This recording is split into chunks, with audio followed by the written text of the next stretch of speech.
Hola, buenas tardes, ¿cómo están? Espero que anden todo bien. Vamos a continuar con la siguiente clase de ciencia de los materiales. En este caso vamos a ver el tema de templabilidad. Para ello vamos a repasar algunos conceptos previos de la clase anterior, referidos a las curvas CCT y TTT, que por un lado en la izquierda ven el gráfico de la curva TTT y en la derecha de CCT. Ahora nos vamos a detener en un punto especial en el cual en la gráfica se da el caso de la velocidad crítica de enfriamiento.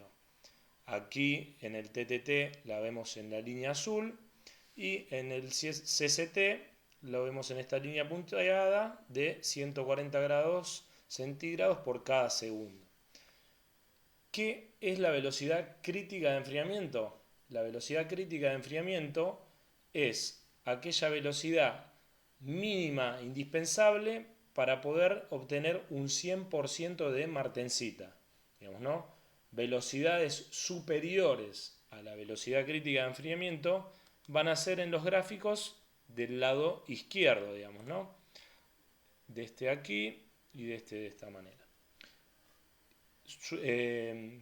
Enfriamientos inferiores a la velocidad crítica van a estar dados en los enfriamientos en la derecha, ¿no? ¿Y qué va a pasar? Vamos a obtener distintas fases distintas a la martensita, digamos, ¿no?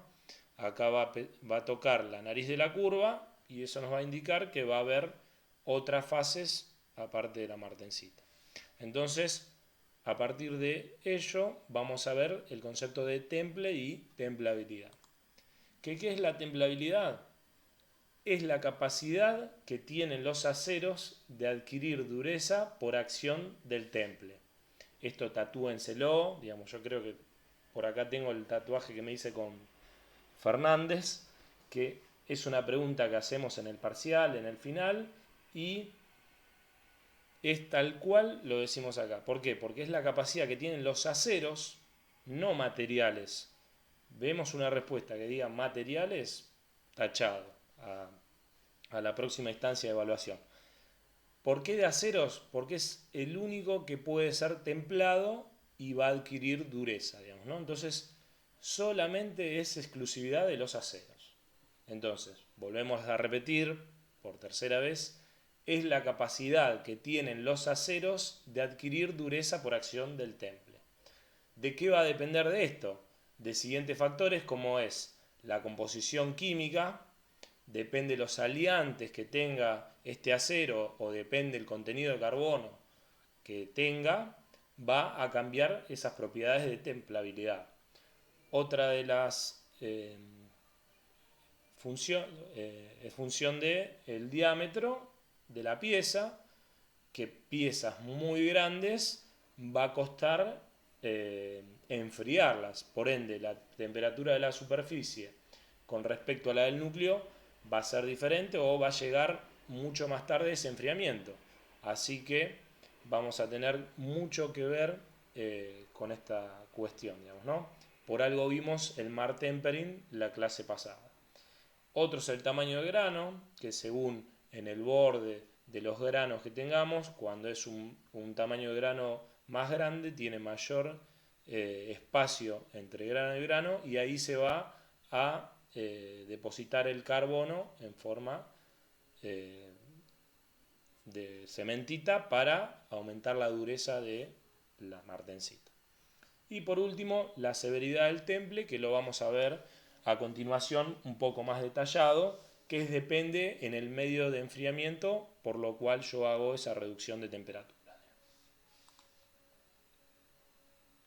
Mecanismos de eliminación del calor. Según las leyes de la termodinámica, tenemos la convección, la conducción y la radiación.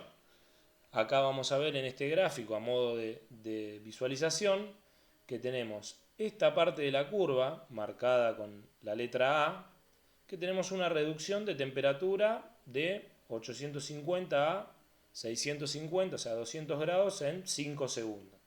Fíjense que hay una etapa, acá la B, que es una transición entre la A y la C, que reduce mucha velocidad la temperatura, digamos, ¿no? Y por último, la recta C, que va a reducir los últimos grados de temperatura al cabo de aproximadamente 7 segundos. Vamos a diferenciar entre cada etapa cuáles son los mecanismos que ocurren en cada una de ellas. Entonces, en la etapa A, el estado del enfriamiento es por medio de una capa de vapor. O sea, al estar muy caliente la pieza, el líquido se transforma en vapor al instante y elimina el calor por conducción y radiación en esas burbujas que se generan en la parte de la superficie de la pieza.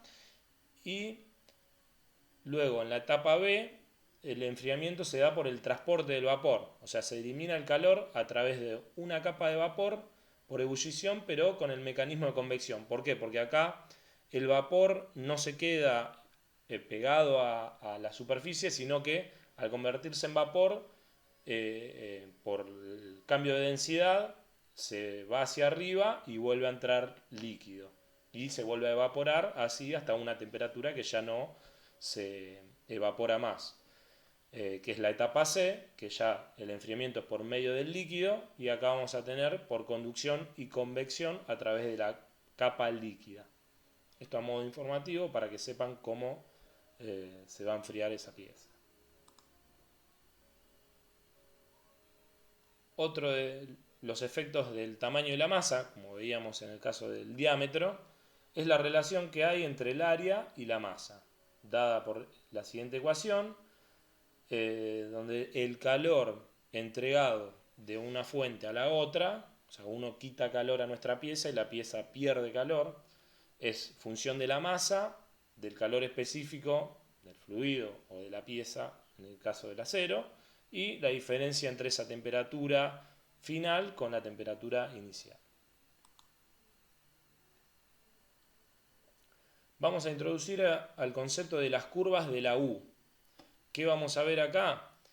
En este caso vemos dos piezas de diámetro distinto, digamos, ¿no? Donde el diámetro 1 es menor al diámetro 2. Por ende, las distancias acá marcadas dan esa forma, en un medio de enfriamiento igual en las dos piezas. O sea, las dos piezas se sumergen en el mismo baño para enfriar. Lo que compara acá son las velocidades. O sea, la velocidad al inicio del diámetro inicial va a ser superior a la velocidad de inicio del diámetro mayor. La velocidad en el núcleo del diámetro inicial va a tener una velocidad mayor que la velocidad en el núcleo del diámetro mayor.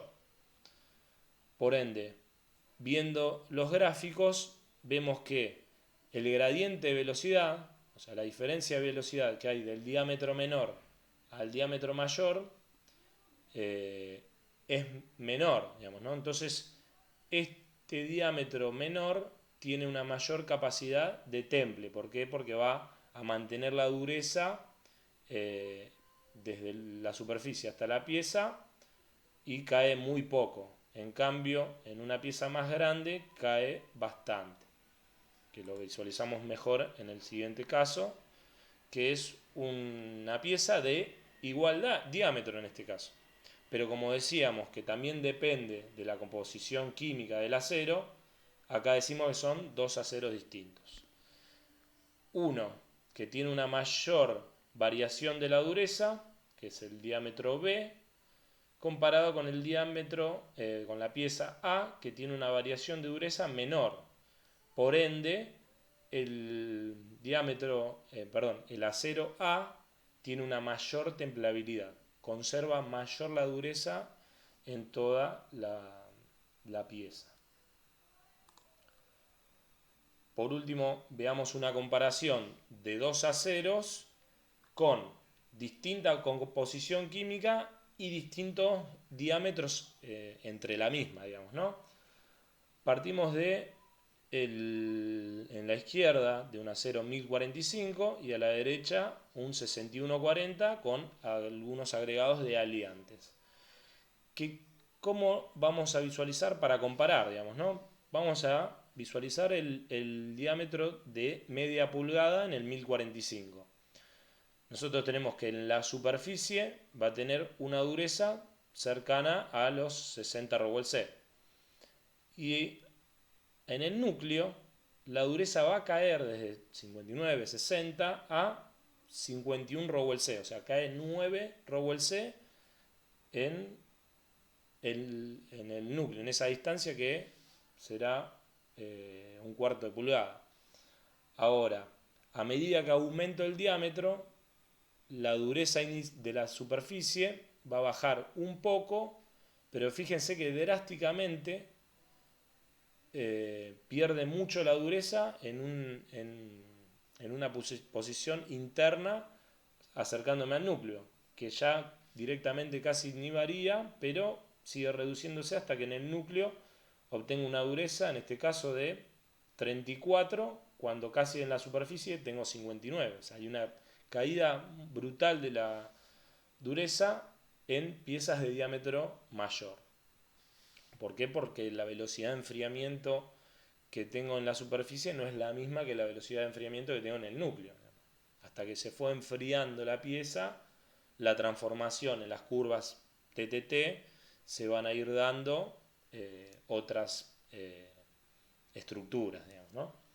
En cambio, una pieza de 5 pulgadas, ya directamente la superficie, la dureza es de 25, o sea, muy poco, o sea, acá probablemente no se haya hecho martensita, y en el núcleo la dureza no supera los 20 C. O sea que acá no cae tan drásticamente, pero porque ya inicia con una dureza muy baja, que prácticamente en el núcleo ni siquiera haya martensita, digamos. En cambio, una pieza aliada, vamos a ver que en media pulgada la dureza no varía y se mantiene casi en 60 C. O sea, fíjense que el otro ya decaía 9, en este está prácticamente igual. Y en una pieza de 1 pulgada cae apenas un C. Ya después de las 2 pulgadas empieza a caer bastante la dureza por esas velocidades de enfriamiento que se van a dar en un núcleo que está mucho más lejos de la superficie. Y ya la dureza va cayendo gradualmente hasta que cae bastante. Una pieza muy grande en diámetro, fíjense que en la superficie tengo una dureza de 58, 48 C y baja a unos 32, pero esa dureza es muy alta comparada con la del 1045, que tiene casi el mismo contenido de carbón. Entonces, viendo esto, vamos a ver cómo poder compararlas, todas estas curvas de templabilidad, con algún método o algún ensayo que sea estándar para todos, que lo vamos a ver en el próximo video.